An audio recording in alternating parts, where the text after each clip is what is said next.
नमस्कार दोस्तों, welcome to my channel amusing English. आज हम लोग वर्ग 6 के बुक रेडियंस का पहला पोएम माय मदर पढ़ेंगे। तो आइए चलते हैं। पहले इस पाठ माय मदर जो कि एक पोएम है, इसके कुछ कठिन वर्ड्स हम लोग देख लेते हैं। पोएम माय मदर, इसका वर्ड मीनिंग देख लेते हैं। कठिन word tears, TEARS, tears mean आंसू। Affection, AFFECTION, affection, affection mean स्नेह। Pain, PAIN, pain, pain mean दर्द। Gaze, GAZE, gaze, gaze mean ताकना या सूक्ष्मता पूर्वक निरीक्षण करना। रिवार्ड, REWARD, रिवार्ड मीन इनाम। Care, CARE, care, care mean देखभाल करना। Soothe, SOOTHE, soothe, soothe mean शांत करना। Thought, THOUGHT, thought, thought mean विचार। स्पेयर, SPARE, स्पेयर मीन अतिरिक्त। दी, THEE, दी तुमको। दे, THY, दे तेरा। दो, THOU, दो मीन तुम। Feeble, FEEBLE, feeble, feeble mean कमजोर। आइए अब हम लोग पाठ के तरफ चलते हैं, पाठ पढ़ते हैं। Lesson 1 my mother. अब हम लोग इस पाठ को पढ़ते हैं। सबसे पहले अब हम लोग इसका वार्मर देख लेते हैं। वार्मर मीन होता है हल्के फुल्के अभ्यास से थोड़ी तैयारी। इस पाठ को संदर्भ के साथ जोड़ने के लिए वार्मर दिया जाता है। When you are in trouble or pain, the word माँ comes naturally to us. जब कभी हम लोग परेशानी में होते हैं, दर्द में होते हैं, तो माँ शब्द स्वतः हमारे मुंह पर आता है। Can you explain why it is so? क्या आप वर्णन कर सकते हैं ऐसा क्यों होता है? चलिए अब now read and enjoy this poem. अब इस कविता को हम लोग पढ़ते हैं और इसका आनंद लेते हैं। Who sat and watched my infant head when sleeping on my cradle bed, and tears of sweet affection said, my mother. जब मैं नाबोध शिशु था, कौन बैठकर मुझे निहारा करती थी। ये who sat and watched my infant head when sleeping on my cradle bed, and tears of sweet affection said, my mother. और आँखों में स्नेह के आंसू लिए रहती थी मेरी माँ। अर्थात जब मैं नाबोध शिशु था, मेरी माँ, जब मैं नाबोध शिशु था, पालने में सोया रहता था, मेरी माँ अपने आँखों में स्नेह के आंसू लिए मुझे निहारा करती थी। अब इसका सेकेंड स्टेंजा।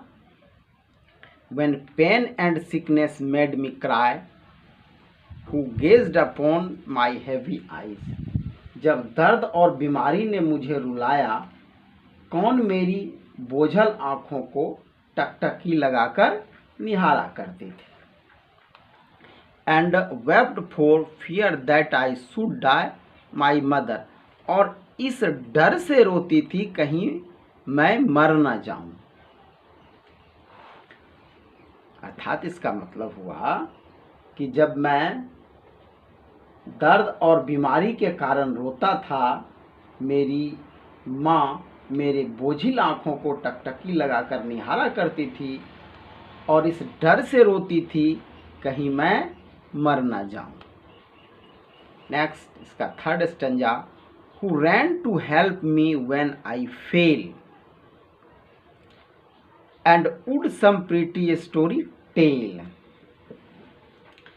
जब मैं गिरा या जब मैं गिरता था तो कौन सहायता के लिए दौड़ती थी और मुझे कुछ अच्छी कहानियाँ सुनाया करते थे, और किस the place to met it well my mother, और उस स्थान को चूमती थी ठीक करने के लिए, अच्छा करने के लिए।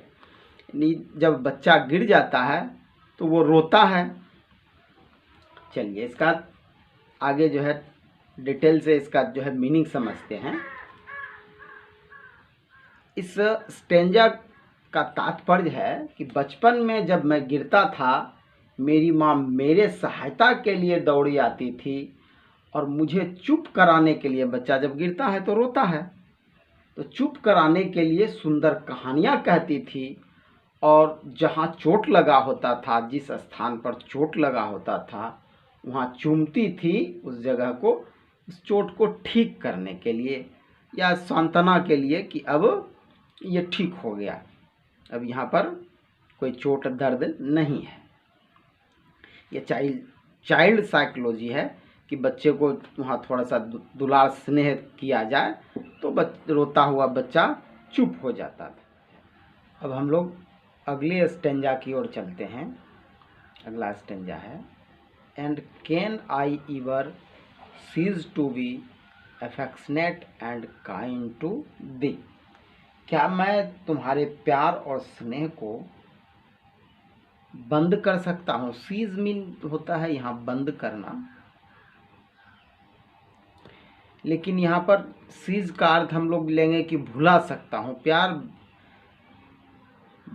बंद करने से अच्छा यहाँ पर शब्द है भुला सकता हूँ, तो इसको हम लोग इस तरह से पढ़ें कि क्या मैं कभी तुम्हारे प्यार और स्नेह को भुला सकता हूँ, है ना। सीज का अर्थ यहाँ पर भुला सकना हम लोग लेंगे।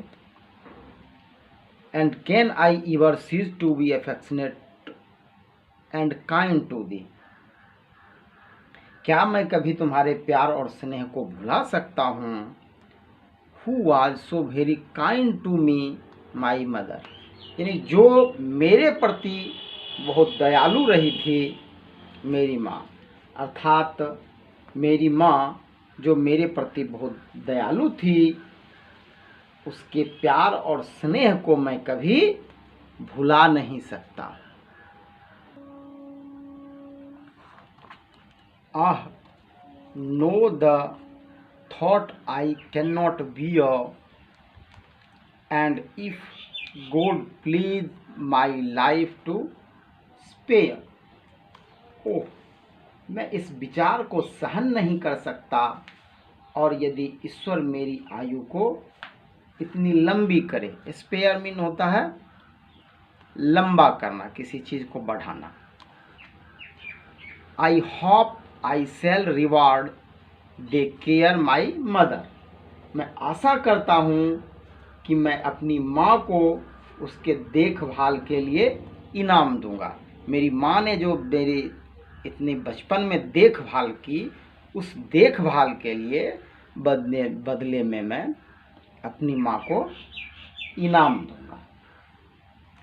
यहाँ एक विचारणीय पहलू है कि कवि किस विचार को सहन नहीं करने की बात कर रहे हैं, इस पर विचार करते हैं। यह एक कविता है और अक्सर कविता में कवि कुछ बातों को सीधे नहीं कहकर इशारों में कहते हैं, सीधा सीधा नहीं बोलते हैं, एक अलग तरीके से बोलते हैं। मेरे विचार से कवि यहाँ अपनी माँ के मर जाने के विचार को सहन नहीं करने की बात कर रहे हैं कि मैं इस बात को सहन नहीं कर सकता हूँ कि मेरी माँ गुजर जाए, मेरी माँ मर जाए।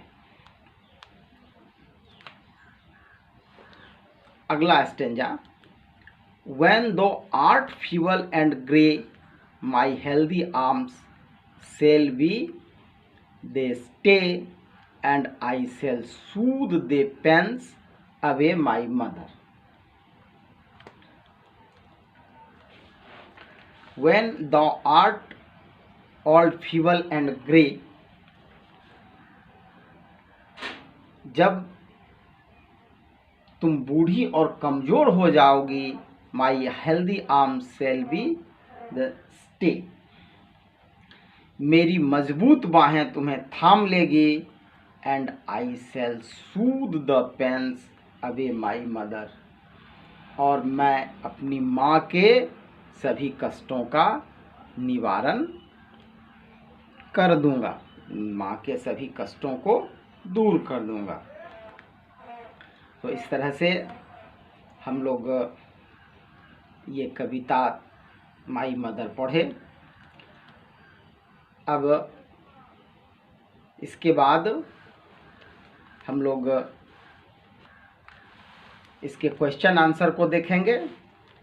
कंप्रीहेंशन, थिंक एंड टेल, अगले वीडियो में इसका क्वेश्चन आंसर, इसके सभी क्वेश्चन आंसर को एक एक करके जो है हम लोग इसका उत्तर लिखेंगे, उसका मीनिंग जानेंगे। तब तक के लिए आप लोगों का दिन शुभ हो, आप लोग स्वस्थ रहिए, मस्त रहिए और मन लगाकर पढ़ाई कीजिए।